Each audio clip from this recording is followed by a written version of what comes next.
Assalamualaikum warahmatullahi wabarakatuh. Selamat sore. Sebelumnya Ya, perkenalkan, Waalaikumsalam. saya Ima Trindari dari program studi S1 Sistem Informasi dari Fakultas Sains dan Teknologi Universitas Airlangga. Sebelumnya saya ucapkan terima kasih banyak kepada Mas Amin yang sudah berkenan untuk Hmm, meluangkan waktunya menjadi narasumber saya dalam pemenuhan tugas proyek UAS mata kuliah Kepemimpinan dan Manajemen Organisasi. Nah, sebelum lanjut ke hmm. bahasan selanjutnya, saya mohon izin untuk Mas Amin supaya memperkenalkan dirinya terlebih dahulu. Silakan, Mas. Termasuk kayak jabatan di kerjaan juga, tak? Iya, Mas. Monggo, Mas. Oh iya, oke.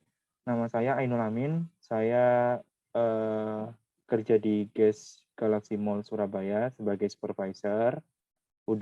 Saya sudah kerja di sini hampir 3 tahun.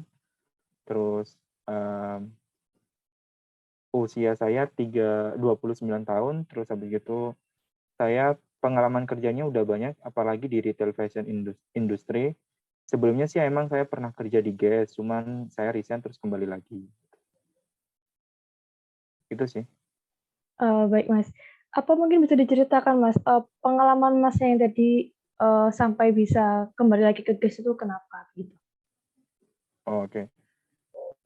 Awalnya itu saya kerja di GES sebagai sales associate, jadi kayak SPG gitu. Terus habis itu dari 2012, kalau nggak salah itu 23 September 2012, saya join di GES, di GES TP, karena sistemnya perollingan. Saya 2 tahun di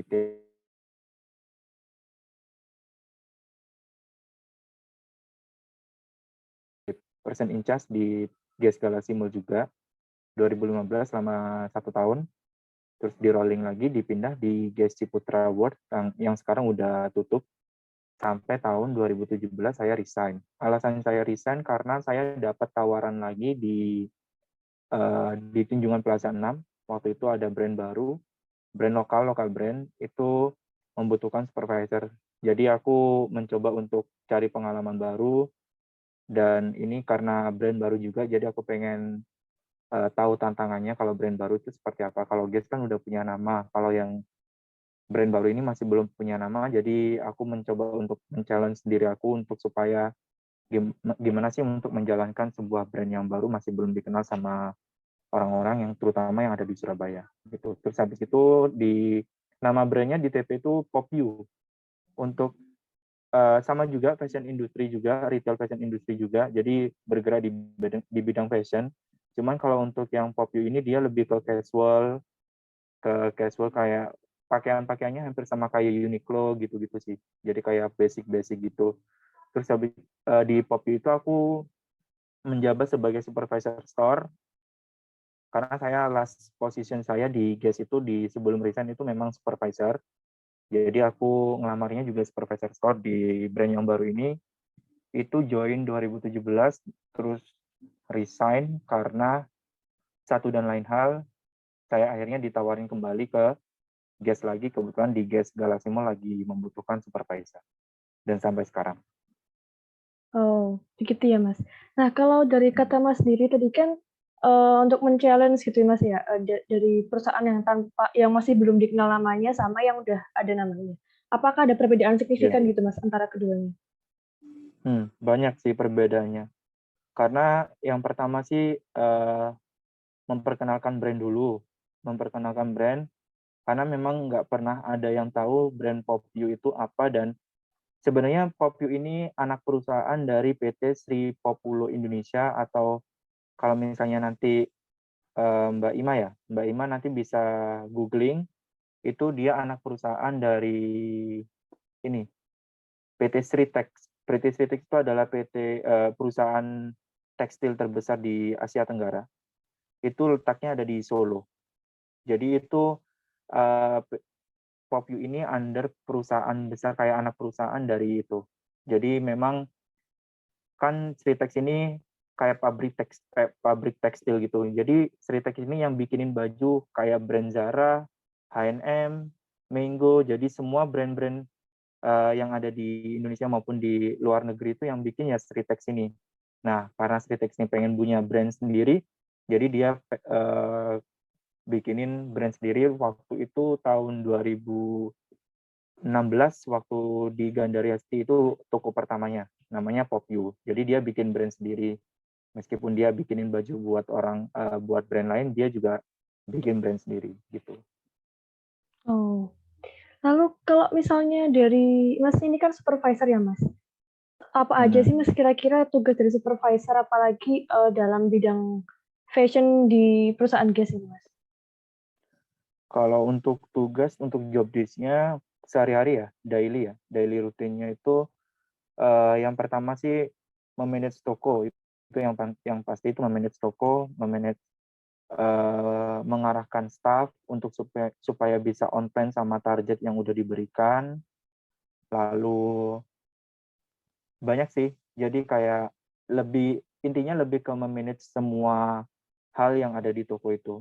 Jadi mulai dari staff, mulai dari PIC. Jadi kan saya kan jabatan tertinggi di toko ini. Jadi supervisor, ada PIC, di bawahnya supervisor itu ada PIC, person in charge, di bawahnya PIC nanti ada staff. Nah, staff sama PIC itu saya yang mengarahkan. Jadi kayak mungkin dari job desk saya untuk membuat schedule, terus untuk set target, set strategi, karena kan kita memang retail fashion industry ini memang nggak jauh-jauh dari target. Jadi tugas utama saya ya gimana caranya supaya saya bisa kasih kontribusi terbaik, apalagi selalu achieve target setiap bulannya untuk dikasih sama perusahaan. Perusahaan kasih target setiap bulannya itu gimana caranya saya bisa achieve terus setiap bulannya. Nah itu cara-cara yang aku buat itu yang aku share setiap awal bulan. Biasanya aku ngadain morning meeting gitu, terus aku set target, aku set strategi, dan nanti aku kasih arahan dan gambaran ke depannya tuh kita ada isu apa sih, ada bulan ini ada tanggal merah ada berapa, nah itu kita mau ngakuin apa, semisal nanti meskipun promo masih belum dikasih tahu kan, setidaknya kita ada strategi khusus gitu loh. Mungkin ada apa-apa yang harus kita lakukan kayak gitu sih. Kalau untuk job di sebagai supervisor intinya mengarahkan staff dan mengelola toko dan mengeset strategi supaya bisa achieve target setiap bulannya yang diberikan. Oh, begitu ya, Mas. Jadi emang pada dasarnya Mas ini punya basic gitu ya, Mas, ya, dalam hal yang berkaitan dengan job desk dari supervisor itu sendiri. Nah, itu apakah sebelumnya Mas emang mungkin memiliki pendidikan di bidang tersebut atau bagaimana ya, Mas? Belum pernah sih, karena memang awal dari saya masuk GES ini belum ada niatan untuk cari jabatan atau kayak gimana, karena memang saya waktu itu masuk GES tuh tujuan saya ya supaya saya bisa dapat gaji yang lebih baik lagi dari pekerjaan saya yang sebelumnya masih belum UMK gitu. Jadi saya masuk GES kan gajinya UMK karena mungkin dilihat dari kinerja saya yang bagus, terus habis itu memanage barang kan nanti kan kalau anak baru itu kalau staff itu kan dikasih tanggung jawab untuk pegang divisi ini, divisi itu, divisi baju, divisi tas kayak gitu. Nah kan di sini kan jualan banyak barang kan, jadi kan harus ada yang tanggung jawabnya. Nah itu mungkin dilihat dari kinerjaku dari situ udah bagus, belum sampai trial 3 bulan, training 3 bulan sebagai staff itu aku udah dinaikin sebagai kasir gitu. Habis gitu setelah kasir baru 1 tahun kemudian aku dinaikin sebagai PIC. Nah mulai dari situ saya diajarin sama senior-senior saya, terutama supervisor saya, diajarin leadership itu kayak gimana sih, leadership yang bagus tuh seperti apa sih. Dan seringnya ada training juga dari perusahaan, jadi semakin terasah gimana dan leadership yang bagus dan pemimpin yang bagus dan yang bijak itu seperti apa. Jadi karena ada training juga dan praktik juga di lapangan, jadi udah terlatih sendiri sih. Karena sebelumnya aku belum ada basic kayak sekolah ataupun ikutan kayak bimbel atau les untuk kepemimpinan tuh masih enggak. Karena memang tujuan saya cuma kerja ya cari kerja, cari gaji yang UMK awalnya sih memang kayak gitu. Enggak nyari jabatan karena jabatan tuh di luar ekspektasi saya. Jadi mungkin itu sebuah bonus aja. Tapi keren sekali ya Mas ya karena bisa mulai dari Ya, makasih. awal sampai akhirnya bisa sekarang udah menjadi supervisor begini. Lalu, Ya, um, memang di sini juga di GES ini kan ada jenjang karir, kayak dikasih tahu juga kan di sini. Di sini tuh ada hmm, jenjang karir. Nah, cuman aku masih belum tahu maksudnya jenjang karir itu apa, dan aku pikir ya kalau lulusan SMA ya udah mentok ya staff aja gitu, jadi SPG gitu, nggak yang bisa naik naik naik dan terus naik. Jadi waktu pertama kali dinaikin jadi kasir itu aku udah mulai kayak, oh ternyata jenjang karir yang dimaksud itu seperti ini ya. Jadi udah dikasih tanggung jawab kasir itu aku udah mulai kayak sadar kayak, oh oke, aku akan menekuni pekerjaan aku dengan serius karena ini kayaknya lebih dari apa yang saya pikirin selama ini. Karena kan aku cuma mikirnya kan cari gaji yang UMK kayak gitu kan. Nah, ternyata ada lebih yang daripada yang aku pikirin juga. Jadi akhirnya aku merasa lebih semangat lagi kerjanya. oke, baik Mas. Terus Mas, ini kan juga habis ada pandemi gini Mas ya, apalagi perusahaan gas, perusahaan besar. Dan Hmm. Mas juga supervisor di Surabaya gitu berarti Mas ya? Atau cukup Hmm. sampai Di GM aja Galaxy. di Galaxy? Di Galaxy aja. Di Galaxy aja. Nah itu cara Mas untuk menghadapi kondisi tidak menentu kayak misalnya pandemi gitu gimana Mas? Seperti yang kemarin. Nah, kemarin waktu pertama, untungnya saya waktu pertama aku masuk lagi kan di GES kan 2019. Nah, itu kebetulan belum pandemi kan 2019. Awal pandemi itu kalau nggak salah Maret 2020. Nah, itu udah ngerasain banget sih kayak perjuangan dan struggle-nya itu sangat-sangat susah sekali karena memang perubahan drastis ya, mulai dari traffic mall dan gimana caranya mikirin kita supaya bisa tetap jualan meskipun dalam kondisi sulit pada waktu itu. Ya akhirnya perusahaan juga ada advice khusus sih. Jadi memang sebelum-sebelumnya tuh kan kita ada ini kayak jualan online, cuman jualan online-nya itu nggak seresmi sekarang karena pas waktu pandemi itu perusahaan ada yang namanya home delivery service, jadi kayak jualan online, tapi jualan online-nya itu by WA dari staff-staff kita sendiri gitu. Jadi mulai dari situ kita udah mulai menekuni gitu. Memang agak awal-awalnya susah karena memang secara akal kan secara logika customer di WA ditawarin promo kadang ada yang mau, ada yang enggak. Apalagi pas waktu awal pandemi kan orang kan pasti banyak yang saving money, nggak ada yang keluar rumah, apalagi kayak ada yang udah bener-bener nggak mau keluar rumah sama sekali. Jadi bener-bener traffic mall itu sempat turun drastis sehingga target pun waktu itu semula hampir 500 juta lebih jadi turun di 500 juta, dan pada waktu itu juga ada pengurangan karyawan lah kayak gitu, dan untungnya di Surabaya masih belum ada pengurangan karyawan sampai sekarang sih, sampai sekarang gitu. Oh, ada sih waktu itu ada pengurangan karyawan karena memang dilihat dari performance sales-nya kurang bagus. Jadi dipilihin lagi staff-staff yang performance sales-nya kurang bagus, jadi dipilihin lagi yang benar-benar bagus. Nah, itu yang bisa bertahan. Dari situ kita salah satu caranya supaya bisa survive ya lewat jualan online itu. Mulai dari bikin konten dan selalu blast promo ke customer setiap hari. Nah, itu cari database customer baru itu salah satu cara waktu menghadapi pandemi kemarin. Jadi jualan online. Namanya home delivery service atau shop from home. Dan bahkan perusahaan kita juga ini ada di Shopee juga, ada di Tokopedia juga. Jadi semakin ini sih, semakin luas gitu untuk cari cara supaya kita masih bisa survive, masih bisa jualan dalam keadaan sulit. Baik Mas. Tapi ada perbedaan nggak Mas antara Mas waktu sebelum pandemi dan juga sesudah sebagai supervisor? Atau mungkin ada kiat-kiatnya gimana begitu? Perbedaannya sangat-sangat beda sih. Mulai dari target dan traffic mall juga pasti beda kan. Apalagi sekarang udah pakai masker. Jadi kayak customer juga, karena memang kita itu interaksinya sama customer itu kayak kita kan jualan jam tangan. Mau nggak mau kan kita harus ada sentuhan, dan ya itu kan awal-awalnya itu memang agak susahnya di situ gitu. Apalagi awal-awal kan pakai face shield. Nah, kiat-kiat khususnya paling ya cuman ini aja sih.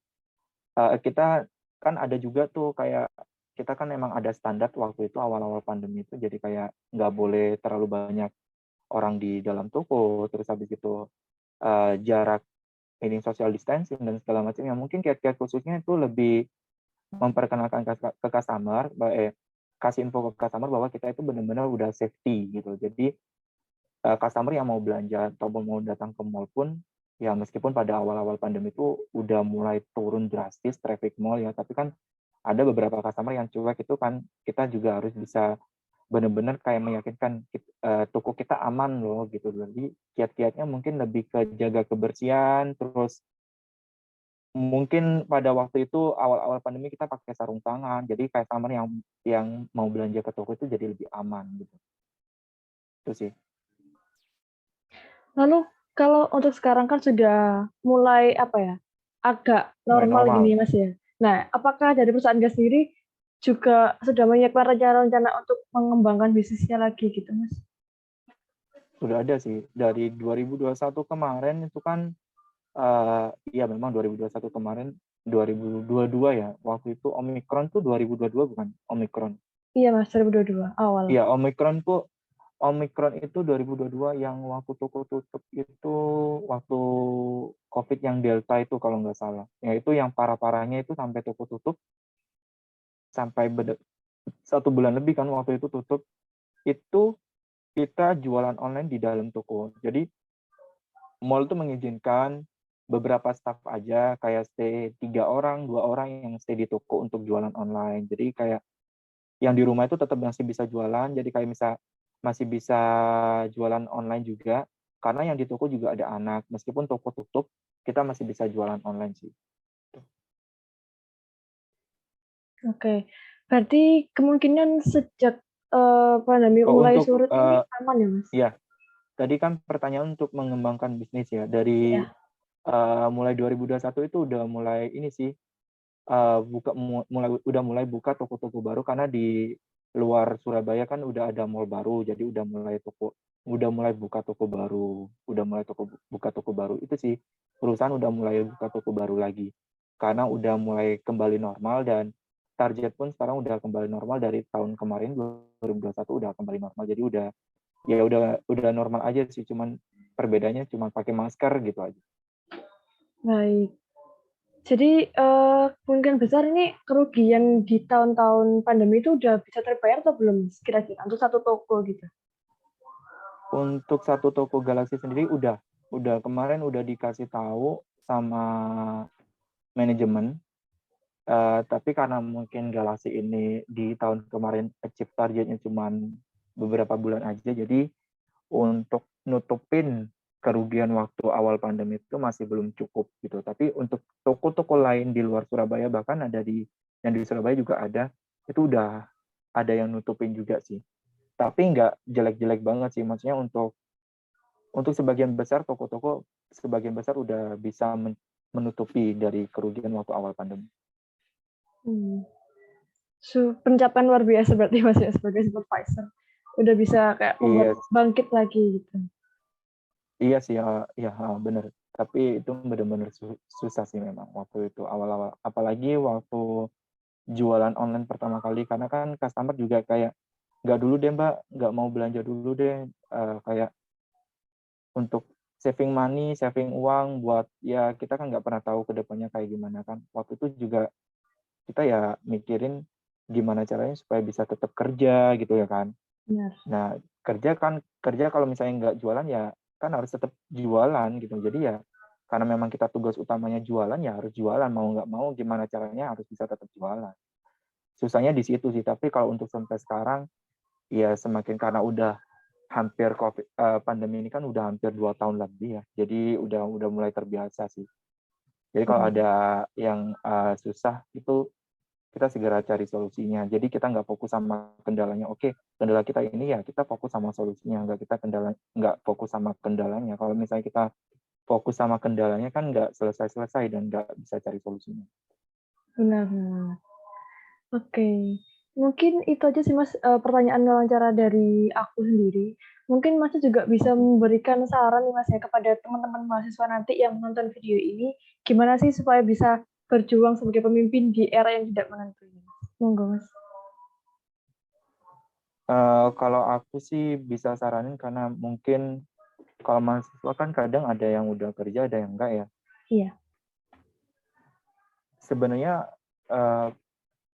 pelajaran terbaik itu ada di pengalaman sih, kalau menurut aku. Karena kan kalau kita belajar gitu ya, aku nggak mau membeda-bedakan antara yang nggak kuliah sama yang nggak kuliah. Karena jujur aku nggak kuliah, ya jujur aku nggak kuliah, tapi aku masih bisa, maksudnya aku bisa jadi supervisor meskipun aku nggak kuliah. Jadi menurut aku untuk pesan-pesannya sih pengalaman lebih dibanyakin dan jadi diri sendiri itu yang lebih penting, dan selalu cari referensi untuk jadi pemimpin yang baik itu seperti apa, dan selalu ikutin training leadership itu lebih bagus, lebih dibanyakin, karena memang yang pertama sih untuk bisa jadi leadership yang bagus itu, yang baik itu ya bisa jadi leadership untuk diri kita sendiri. Karena kalau misalnya gimana kita caranya untuk bisa memimpin orang lain, tapi kita sendiri aja nggak bisa memimpin kita sendiri. Contoh hal ya, untuk menentukan pilihan, menentukan keputusan, kan itu kan juga butuh kebijaksanaan dan butuh kepemimpinan untuk memilih kan gitu. Jadi ya pesan-pesannya sih mungkin nanti kalau udah lulus dan udah kerja, ya diikutin aja prosesnya, karena memang terkadang orang-orang itu kayak ya udah gitu, kayak misalnya udah lulusan kuliah udah pasti kan banyak ilmunya kayak gitu. Jadi kadang orang itu kayak suka yang ngeremehin atau kayak gimana. Nah, itu dinikmatin aja sih prosesnya. Pokoknya dinikmatin aja prosesnya, karena nanti kalau kalian semua yang mahasiswa ini yang nanti udah lulus dan bisa dapat kerja, kalau udah dinikmati prosesnya dan udah dapat pengalamannya, kan nanti pengalaman itu bisa mengajarkan segalanya. Oke. Baik, terima kasih banyak ya Mas Amin Ya, atas oke. Ya, meluangkan sama-sama. waktunya. Mohon maaf juga kalau Ya, sama-sama. saya banyak salah kata atau mengganggu Masnya ya Mas. Ya, Kalau begitu terima ya. kasih banyak ya Mas. Ya, Saya sama-sama. akhiri. Terima kasih. Ya, Wassalamualaikum warahmatullahi wabarakatuh. Waalaikumsalam warahmatullahi wabarakatuh.